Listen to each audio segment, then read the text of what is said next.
you're like me and thought they got more FPS on performance mode than DX11 and 12, you couldn't be more wrong. It sounds crazy, but pros such as Booga, Reet, and Kanata have all switched over to DX12 since Chapter 3 started, and say it gives them more FPS. Now, them saying something versus actual proof are two different things, so I decided to scour the internet trying to find things that would prove DX12 gives more FPS in performance mode, and what I found will shock you.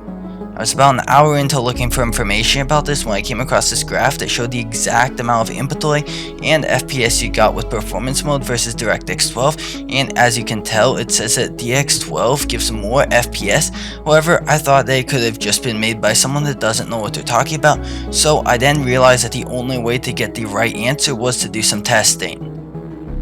So I had one of my good friends do some tests on it, and he found that on performance mode in a real game, he got between 165 to 202 FPS, and in creative it was between 202 FPS to 211 FPS.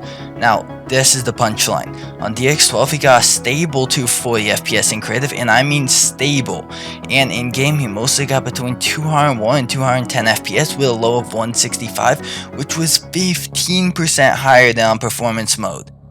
He also said that if you have a low-end PC, which is anything under a GTX 1650, performance mode is better, but if you have anything above that, DX12 is definitely the move. Now, if you want to get an extra 50 FPS on top of all this, you need to watch this video on screen, and peace.